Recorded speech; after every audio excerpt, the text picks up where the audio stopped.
Hello friends, मैं हूं अजीज शेख। आप देख रहे हैं movie stock movie explain channel, जिस पर आज मैं एक्सप्लेन करने वाला हूं नेटफ्लिक्स पर रिलीज हुई film vampire versus the bronze. Well, ये कोई एंडिंग एक्सप्लेन नहीं बल्कि एक सिंपल सी मूवी एक्सप्लेन वीडियो है, जिसमें मेरी कोशिश यही रहेगी कि मैं काफी कम से कम समय में आपको ये फिल्म बहुत ही जल्दी एक्सप्लेन कर दूं। इससे आपका टाइम भी बचेगा फिल्म देखने में, अगर आप फिल्म को देखने में नॉट इंटरेस्टेड हो तो चलिए अब स्पॉइलर वीडियो को शुरू करते हैं एक छोटी सी रिक्वेस्ट के साथ, जो की है चैनल को सब्सक्राइब, वीडियो को लाइक और शेयर करने की।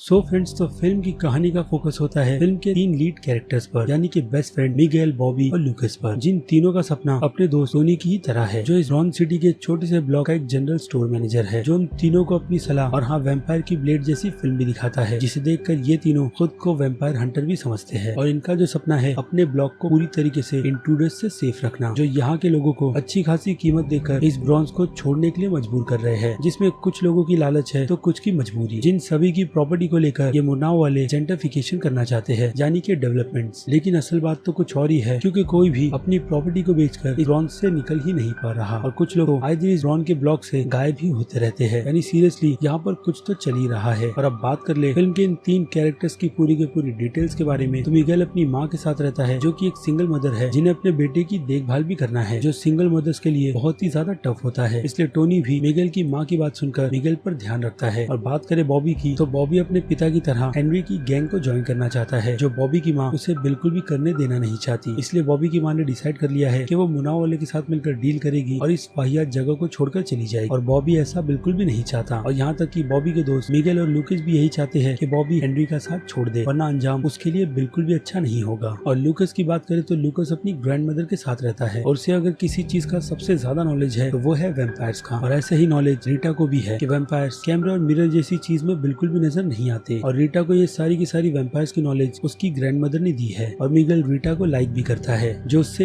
एज में बड़ी है। तो बात कर लेते हैं फिल्म के विलेन मुनाव प्रॉपर्टीज के बारे में, जिसे चलाने का काम फ्रैंक नाम का बंदा करता है, जो एक हिसाब से वैम्पायर्स के इशारों पर काम करता है। जी हाँ, वैम्पायर्स जो इस ब्लॉक में सभी को पैसे की लालच देकर उनसे पेपर साइन करवाते हैं और उन लोगों को मार देते हैं। और यहाँ तक कि अब उनका साथ यहाँ की लोकल पुलिस भी दे रही है, जिन्हें उनके वैम्पायर्स होने का कोई भी आइडिया नहीं। और वैम्पायर्स की रूल्स की बात करें तो इस फिल्म में भी उन्हीं पुराने रूल्स को फॉलो किया गया है, जैसे कि वैम्पायर्स के सीने में अगर किसी शार्प वुडन से मारो तो उनकी मौत हो जाती है, वो क्रॉस से डरते हैं, दिन में बाहर नहीं निकलते, और गार्लिक और सिल्वर से भी उन्हें प्रॉब्लम है। लेकिन एक बात जो ये तीनों भूल जाते हैं वो है फ्रैंक का दिन में बाहर निकलना, क्योंकि इन तीनों को यही लगता है कि फ्रैंक भी बाकी वैम्पायर्स की तरह वैम्पायर ही है, जो कि वैम्पायर नहीं बल्कि उनका सर्वेंट है, जो सिर्फ लालच में ही उन वैम्पायर्स की मदद कर रहा है, ताकि वो वैम्पायर्स फ्रैंक को इमोर्टल और उसी की तरह वैम्पायर्स बना दे, जो वो वैम्पायर्स बिल्कुल भी नहीं करेंगे, क्योंकि दिन के काम वो सभी वैम्पायर्स कर नहीं सकते। इसलिए फ्रैंक्स को वो लोग बस एक झूठ और लालच के तौर पर ऐसे ही यूज कर रहे हैं, जिसका एहसास उसे फिल्म के एंड में होता है, जो बात उसे बॉबी बताता है, क्योंकि हेनरी भी बॉबी को इसी तरीके से यूज करना चाहता है, जिसका एहसास जाकर बॉबी को तब होता है जब वो अपने दोनों दोस्तों से लड़कर हेनरी के साथ किसी रॉबरी में शामिल होने के लिए निकल पड़ता है, जहाँ पर उसे एक गन दी जाती है, जिसे देखकर वो बाथरूम के रास्ते से वहाँ से निकलकर भाग जाता है और सीधे अपने दोस्तों के पास पहुँचता है, जहाँ पर पहुँचने में उसे देरी होती है, क्योंकि उनकी इसी देरी से उनके बेस्ट फ्रेंड टोनी की मौत हो जाती है, जिसके बारे में मैं आपको आगे बताने वाला हूँ। क्योंकि अब बात कर लेते हैं मिगेल की उस डिस्कवरी पर, जहाँ पर उसे ये पता चलता है कि उसके इस ब्रॉन्क्स में वैम्पायर्स भी आ चुके हैं, जो कि तब होता है जब हेनरी का एक बंदा मिगेल के पीछे लग जाता है, क्योंकि मिगेल भागते वक्त उसे टक्कर मारता है, जिस टक्कर से हेनरी और उसके दोस्त अपने ही पार्टनर पर हंसना शुरू कर देते हैं। जिसके बाद जब वो मिगेल के पीछे लगता है तो उस वक्त मिगेल का पीछा एक वैम्पायर भी कर रहा होता है, क्योंकि मिगेल मुनाव की उसी प्रॉपर्टी पर जाकर एक छोटा सा पैम्पलेट चिपका देता है। लेकिन मिगेल की मौत के बदले वहाँ पर एक दूसरा ही शख्स मारा जाता है, जिसे मारते वक्त मिगेल अपनी आंखों से देख लेता है, और यही बात वो जाकर अपने दोस्तों को भी एक्सप्लेन करता है, जिस स्टोर में बाद में वो वैम्पायर भी आ जाता है मिगेल को चेक करने। और उस वक्त मिगेल उस स्टोर के मिरर में भी उस वैम्पायर को ना देखकर ये श्योर हो जाता है कि वो शख्स सच में वैम्पायर है। जिसके बाद जैसे ही वो अपने दोस्तों को उस मरे हुए शख्स की लोकेशन पर ले जाता है तो उसे वहाँ पर कोई भी लाश नहीं मिली, जिस लाश को फ्रैंक ने वहाँ से गायब कर दिया है। और फिर उस वैम्पायर को बाकी दूसरे वैम्पायर वार्न करते हैं कि वो ऐसे खुले में घूमकर लोगों का शिकार नहीं कर सकता। और फिर बाद में मिगेल और उसके तीनों दोस्त सीधे मुनाव प्रॉपर्टीज की ऑफिस में चले जाते हैं, वो भी एक डोनेशन के बहाने, जहाँ पर फ्रैंक उन्हें डोनेशन भी देता है और इन तीनों को मारने की भी कोशिश करता है, लेकिन सडनली वहाँ पर विवान नाम की कैरेक्टर आ जाती है जिसकी मीटिंग वहाँ पर फ्रैंक के साथ, और उसी का मौका देखकर मिगेल और उसके दोस्त वहाँ से भाग निकलते हैं। लेकिन भागते वक्त बॉबी अपने साथ टेबल पर रखा हुआ बैग लेकर चला जाता है जिसमें एक पेन ड्राइव और स्कल की होती है। और उस पेन ड्राइव की बात करें तो पेन ड्राइव में उनके पूरे के पूरे कंस्ट्रक्शन का मैप होता है कि 4 वैम्पायर्स के अलावा यहाँ पर और कितने वैम्पायर्स को रखा जा सकता है, यानी कि ये वैम्पायर्स यहाँ पर कॉलोनी बनाने के फिराक में है और अपनी आबादी बढ़ाने के भी, जिसके लिए उन्हें वो छोटे से चेस्ट में से चीज चाहिए जिसकी की फिलहाल तो मिगेल अपने साथ ले गया है। और उस पेन ड्राइव की ब्लूप्रिंट्स के बाद वो लोग सीधे प्रूफ के लिए मुनोर की प्रॉपर्टी में फिर से घुसते हैं, जहाँ पर उन्हें वैम्पायर्स के रखे हुए कॉफिन और उसमें वैम्पायर्स भी देखने मिलते हैं, जिन सभी की वो लोग रिकॉर्डिंग बनाकर अपने साथ सीधे बाहर लेकर आते हैं, जहाँ पर उन्हें पुलिस पकड़कर सीधे फ्रैंक के पास ले आती है। और रास्ते में मिगेल और उसके दोस्तों को उसके पेरेंट्स देखकर फॉलो भी करते हैं, जहाँ पर फ्रैंक के बारे में उन्हें पता चलता है कि फ्रैंक कोई वैम्पायर नहीं बल्कि एक इंसान ही है और वैम्पायर्स को किसी भी वीडियो या फिर मिरर में देखा नहीं जा सकता, जिसकी डिटेल मैंने आपको बताई कि रीटा उन्हें इसकी पूरी की पूरी इन्फॉर्मेशन देती है। और फिर फ्रैंक उन तीनों को माफ कर जाने के लिए कहता है क्योंकि उसे वो बैग भी वापस दे दिया गया है, जिस बैग में बाद में फ्रैंक को ये पता चलता है कि की है ही नहीं। और अब उस की को लाने के लिए फ्रैंक ने डील एंडी और उसके लोगों से की है कि उसे किसी भी तरीके से वो की चाहिए, जिसके बारे में बॉबी को भी बाद में पता चलता है और वो अपना इरादा बदलकर फिर से अपने दोस्तों के पास आ जाता है, जहाँ पर मिगेल और लूकस ने प्लानिंग की है उन वैम्पायर्स की सफाई करने की, जिसके लिए उन्हें होली वाटर्स और बाकी दूसरे इंग्रेडिएंट्स भी चाहिए। लेकिन होली वाटर के लिए उन्हें चर्च जाना होगा, जहाँ पर फादर जैक्सन उन तीनों पर बहुत ही ज्यादा स्ट्रिक्ट नजर रखते हैं। लेकिन फिर भी फादर जैक्सन की नजर से बचकर वो दोनों होली वाटर चुराने में कामयाब होते हैं। लेकिन बाहर निकलते वक्त रीटा उन्हें अपनी आंखों से देख लेती है, जिसके बाद वो लोग रीटा को सारी की सारी सच्चाई बता देते हैं, जिस पर बिलीव रीटा भी करती है और उनकी टीम में शामिल हो जाती है। लेकिन जैसे कि मैंने बताया तब तक काफी देर हो चुकी होती है, क्योंकि उन 4 वैम्पायर्स की लीडर जो कि विवान है वो टोनी को जाकर मार देती है और उसकी शॉप को अपना बना लेती है। जिस शॉप के एंट्रेंस को तोड़कर वो सभी शॉप के अंदर भी घुसते हैं और ये चेक करते हैं कि टोनी जिंदा है या मर गया, जहाँ पर उन्हें फिर कंफर्मेशन मिलती है कि टोनी एक्चुअल में मारा गया है। और वहाँ पर उन्हें मारने के लिए वो 4 वैम्पायर्स और हेनरी के लोग भी आ जाते हैं, जिनका सामना उन वैम्पायर से होता है और वो चारों वैम्पायर्स हेनरी और उसके लोगों को वहीं पर मार देते हैं। लेकिन इस टाइम तक मिगेल और उसके दोस्तों को ये नहीं पता होता कि विवान भी एक वैम्पायर है और वो उसी के साथ माइकल के घर पर वापस आते हैं, जिसके दरवाजे के बाहर विवान रुक जाती है और बाकी सभी अंदर आ जाते हैं। और यहाँ पर होली वाटर के बॉयल होने से मिगेल और उसके दोस्तों को ये पता चल जाता है कि विवान भी एक वैम्पायर है जो बिना बुलाए घर के अंदर नहीं आ सकी। इसके बाद वो अपनी माँ को कहता है कि वो उसे बिल्कुल भी परमिशन ना दे अपने घर में आने की, और मिगेल की माँ को अपने बेटे की बात पर बिल्कुल भी भरोसा नहीं होता। और फिर विवान वहाँ पर अपनी ट्रू आइडेंटिटी रिवील करती है और ये बताती है कि वो वैम्पायर की प्रजाति की पहली वैम्पायर है जिसे उसके मास्टर ने अपने लोगों की कम्युनिटी बनाने के लिए चुना था। और अब यहाँ पर विवान के मास्टर की बात करें तो उसके मास्टर का पूरा नाम है लुनार नॉसफेराटू, जिस पर फिल्म से लेकर सीरीज तक बन चुकी है और इसकी अडेप्टेशन स्टीफन किंग की लिखी गई नॉवेल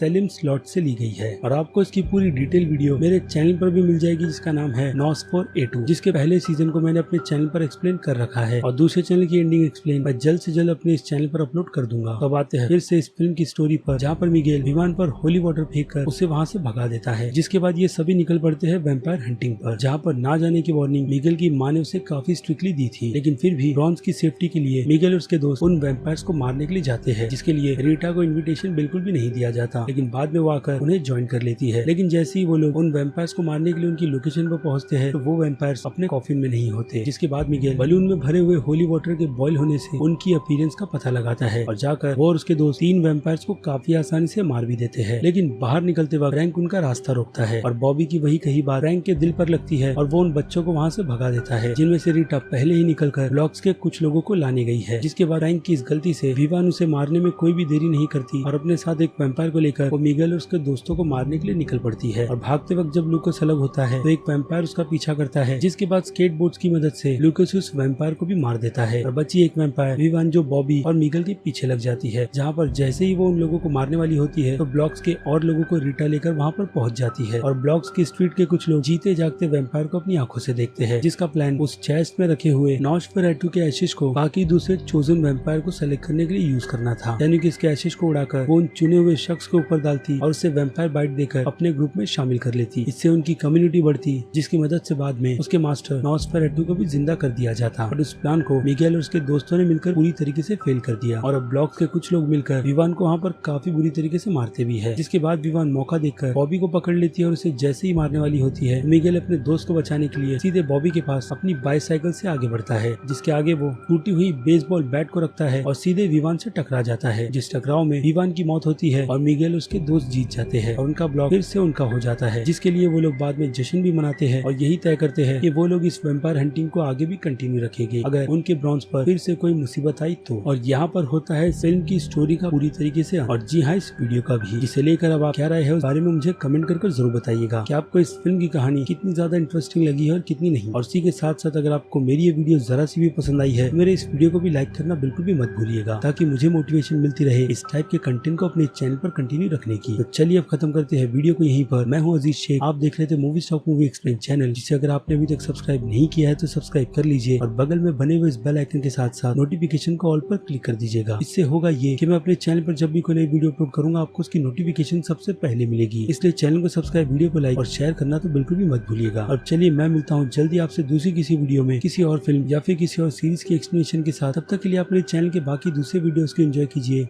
और टिल देन बाय।